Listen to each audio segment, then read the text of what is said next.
ஒரு வழக்கு வாங்காம நம்முடைய சகோதர சமுதாயத்தினரெல்லாம் ஒன்றுபட்டு அறிவோடு ஒரே ஒரு வழக்கு காவல் நிலையம் போகாமல் நீதிமன்றத்துக்கு போகாமல் அவர்களால் இடஒதுக்கீடு பெற முடிகிறது, பெயர் மாற்றம் பெற முடிகிறது. ஆனால் உலகத்திற்கே அரசியலை கற்றுக் கொடுத்த இந்த சமூகம் பெயர் மாற்றத்துக்கு எத்தனை ஆண்டுகளாக போராடுறோம்.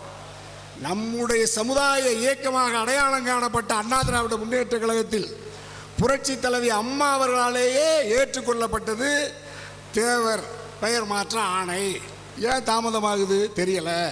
என்ன காரணம்? அதில் டிஎன்டி, எம்பிசி, பிசி இந்த நெருக்கடி.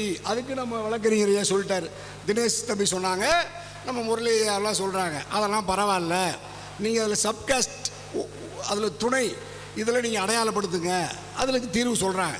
ஆகவே இந்த அரசு நம்முடைய இந்த கூட்டத்தில் நிறைவேற்றப்படுகிற இந்த தீர்மானத்தில் தேவர் என்கிற நம்முடைய பெயர் அரசாணை மிக விரைவில் திராவிட முன்னேற்ற கழக அரசு, நம்முடைய மாண்புமிகு முதல்வர் தளபதி அவர்கள் திராவிட முன்னேற்ற கழக அரசை நடத்துகிறவர், இந்த ஒட்டுமொத்த முக்குளத்து சமூகத்தினுடைய கோரிக்கையை ஏற்று மிக விரைவில் 2026 சட்டமன்ற பொதுத் தேர்தலுக்கு முன்பாகவே தேவர் பெயரினை ஒட்டுமொத்த இந்த சமூகம் நாம் எத்தனை பட்டியலை தருகிறோமோ அந்த உட்பிரிவுகளை எல்லாம் இணைத்து ஒரு பெரும் தமிழ் சமூகமாக தேவர் என்கின்ற பெயர் மாற்ற ஆணையை முதலில் மாநில அரசு சட்டமன்றத்திலே தீர்மானமாக இயற்றி சட்டமாக ஏற்றி ஒன்றிய பாஜக அரசுக்கு நாடாளுமன்றத்திற்கு அனுப்பி நாடாளுமன்றத்திலும் அந்த பெயர் மாற்ற தீர்மானத்திற்கு சட்ட வடிவம் தந்து அறிவிக்க வேண்டும் என்று தமிழ்நாடு கொங்கு இளைஞர் பேரவையின் சார்பாக, என் சார்பாக, ஒட்டுமொத்த தலைவர்கள் சார்பாக நம்ம அந்த கோரிக்கை வைக்கிறோம்.